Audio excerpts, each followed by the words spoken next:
ក្នុងពិភពលោកនេះមានអង្គការសម្ងាត់មួយនាំគ្នាដឹងថាក្រុមស៊ើបអង្កេតគូប៊ីពួកគេក្លាហានហើយមានធនធានរួចពួកគេជួយគ្រប់គ្នាដោះស្រាយរៀងរាល់បញ្ហានិងអាចកំបាំងដែលធ្វើឲ្យពួកគេទទួលបានការគោរពរាប់អានច្រើនណាស់អ្នកស៊ើបអង្កេតលំដាប់ខ្ពស់ហៅថាអ្នកស៊ើបអង្កេតគូប៊ីវ៉ាវស្ដាប់មកទេចាំជាអស្ចារ្យខ្លាំងណាស់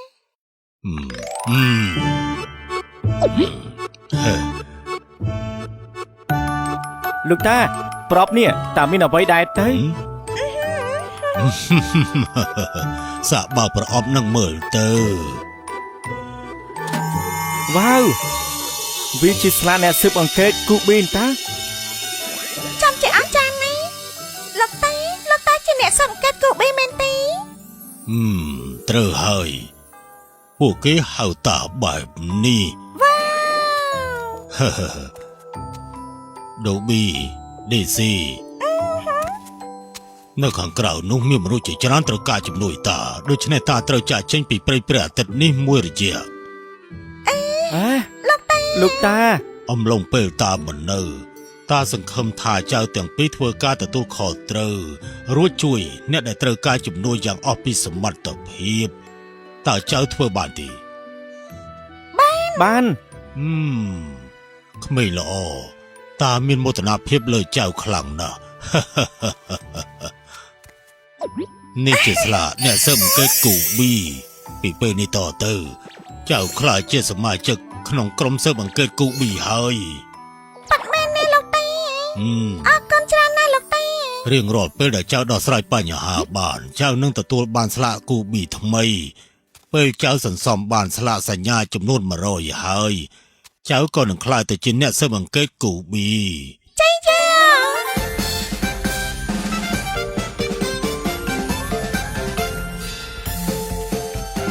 នេះជាកាបូបសង្គ្រោះគូប៊ីអមជាមួយឧបករណ៍ប្រើប្រាស់ចាំបាច់ខាងក្នុងដែលចៅត្រូវការឧបករណ៍ទាំងនេះនឹងជួយចៅនៅពេលដែលចៅត្រូវការជំនួយអរគុណលោកតាក្រុមស៊ើបអង្កេតគូប៊ីគឺជាអង្គការសម្ងាត់ជូកុំប្រាប់អ្នកណាឲ្យសអូខេបាទហើយក្មេងតាត្រូវទៅហើយ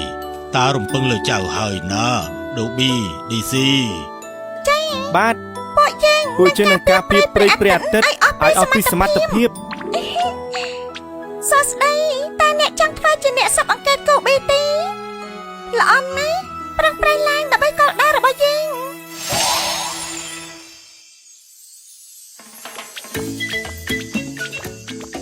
ខ្ញុំចង់ទៅផ្ទះរកនំខេកញ៉ាំសិនដូចគ្នានេះអ្នកនាងលេលេធ្វើនំខេកល្អលេខ1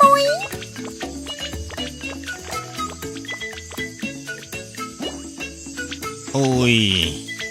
ខ្ញុំឃ្លានខ្លាំងណាស់បងប្រុសមើលចាស់តើគេកើតអ្វីទេ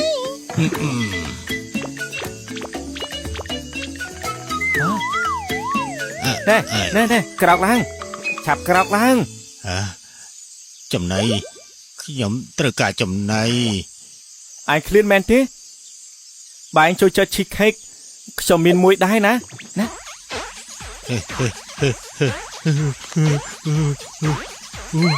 អូយឆ្ងាញ់ណាស់ខ្ញុំប្រសើរច្រើនណាស់អរគុណហើយណាអរគុណហើយអរគុណសម្រាប់នំខេកច្រើនណាស់តែឯងជាអ្នកណាខ្ញុំមានឈ្មោះថាខ្លាឃ្មុំ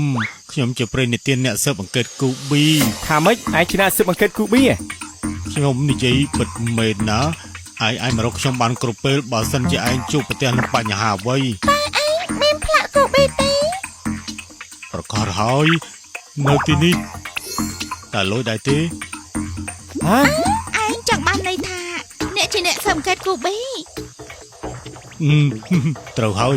ខ្ញុំជាអ្នកស៊ើបអង្កេតគូប៊ីដ៏អស្ចារ្យពិតជាប្រពៃណាស់ខ្ញុំត្រូវការជំនួយពីឯងអូតើមានរឿងអ្វីដែរខ្សែកដាំត្បូងដ៏មានតម្លៃរបស់ខ្ញុំបាទតើឯងអាចជួយខ្ញុំបានដែរឬទេប្រកាសណាស់មិនមានអ្វីដែលអ្នកស៊ើបអង្កេតគូប៊ីរកមិនបានឡើយខ្ញុំមិនដឹងថាត្រូវធ្វើយ៉ាងណាឡើយជួយប្រាប់ផ្លូវដល់ខ្ញុំតិចមកអូ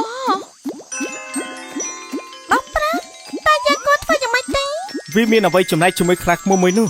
រងចាំមើលថាគេចង់ធ្វើអ្វីសិន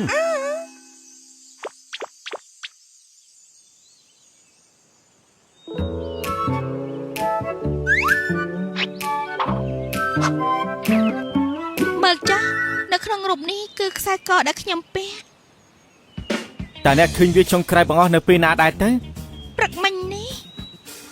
តែពេលនោះអ្នកនាងធ្វើអ្វីដែរទេខ្ញុំកំពុងតែលក់នំ សូមអភ័យទោសសូមអភ័យទោសខ្ញុំជាអ្នកស៊ើបអង្កេតគូប៊ីនៅទីនេះមានតែខ្ញុំទេដែលអាចសួរបានយោងតាមការមើលឃើញរបស់ខ្ញុំចោលប្រហែលជាម្នាក់ក្នុងចំណោមភ្ញៀវអ្នកនាងច្បាស់ជាមិនខាន អូ ត្រូវខ្ញុំទីមិនខុសឡើយដូច្នេះតើអ្នកនាងលក់នំឲ្យអ្នកណាខ្លះដែរ ព្រឹកមិញនេះខ្ញុំមានភ្ញៀវតែ2នាក់ប៉ុណ្ណោះដូប៊ីនិង DC ទេជើងមិនមែនជាចោលនោះទេជើងមិនបានលួចខ្សែកនោះទេជឿពួកជើងទៅចម្លែកណាស់បើអ្នកមិនបានលួចខ្សែកនោះទេវាច្បាស់ជានៅក្នុងពោះរបស់ខ្ញុំនេះហើយ អូនៅក្នុងពោះឯង ត្រឹមត្រូវហើយនេះជារឿងដែលកើតឡើងអ្នកនាងលីលីបានពាក់ខ្សែកអំឡុងពេលដែលធ្វើការលក់នំស្រាប់តែបានធ្វើវាធ្លាក់ចូលក្នុងនំដែលបានលក់ឲ្យក្មេងទាំងពីររួចហើយនំនោះត្រូវបានបកគលមកខ្ញុំក៏បានលេបនំនោះព្រមទាំងខ្សែកនោះទៅជាមួយដែរខ្ញុំជឿជាក់ខ្លាំងណាស់ តែពួកជើងឃើញឯងញ៉ាំនំនោះហើយក៏មិនឃើញខ្សែកនៅក្នុងពោះឯងដែរ ត្រៃហើយប្រសិនបើឯងលេបខ្សែកនោះចូលប៉ាត់មែននោះម៉ែនេះគឺឯងចាប់ពួកបាត់ទៅហើយខ្ញុំសង្ស័យថាឯងមិនមែនជាអ្នកស៊ើបអង្កេតគូប៊ីនោះទេ ជាខ្ញុំពិតមែនតើពិនិត្យមើលស្លាកខ្ញុំទៅ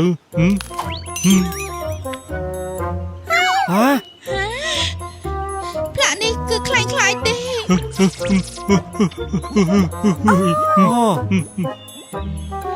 តើខ្ញុំគួរធ្វើយ៉ាងណាល្អទេ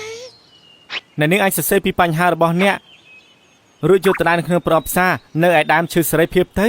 នៅចុងក្រោយគៀបអោនៃព្រៃព្រះអាទិត្យរួចហើយអ្នកស៊ើបអង្កេតគូប៊ីច្បាស់ជាមកជួយអ្នកហើយ ឯងនិយាយត្រូវខ្ញុំទៅធ្វើភ្លាមតែម្ដងប៉ែនាងគឺដល់ពេលយើងធ្វើអ្វីម្ដងហើយ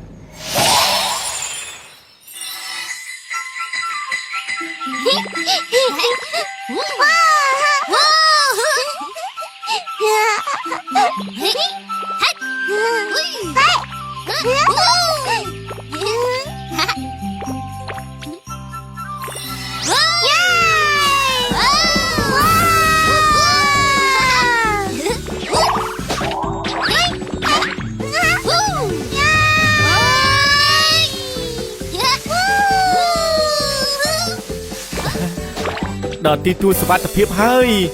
យូហូខ្ញុំស្រឡាញ់ខាងនេះខ្លាំងណាស់ចាឯងវិញនោះ ស្ដាប់ទៅកណ្ដឹងរស់ហើយ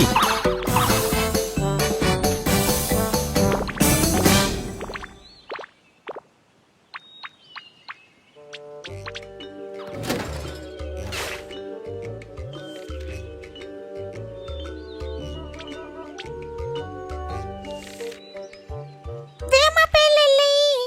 នាងចង់ឲ្យយើងជួយរកខ្សែកជូននាង នេះជាការស៊ើបអង្កេតដំបូងរបស់ពួកយើង លោកតានិយាយថាអ្នកសំកាត់គូប៊ីមិនក៏បាក់បង្ហាញអត្តសញ្ញាណនោះឡើយដូច្នេះយើងត្រូវបន្លំខ្លួនបន្តិចហើយណា ដល់ពេលដែលអ្នកស៊ើបអង្កេតគូប៊ីត្រូវបំពេញភារកិច្ចហើយមានសតិសម្បញ្ញៈនិងក្លាហាន ឆ្លៀវវៃក៏ឲ្យស្រឡាញ់អ្នកសំ អ្នកស៊ើបអង្កេតគូប៊ីធ្វើដំណើរចេញបំពេញភារកិច្ចហើយ យេយេ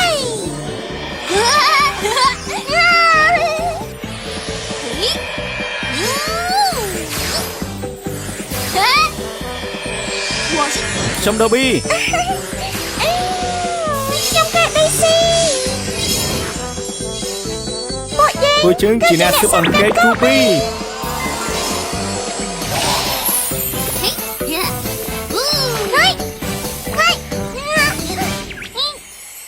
ពេលនេះពួកយើងបន្លំខ្លួនបានហើយ DC តើយើងឈ្មោះទៅទីណា ទៅហាងនំលីលី ត្រឹមត្រូវហើយតោះចេញដំណើរ យ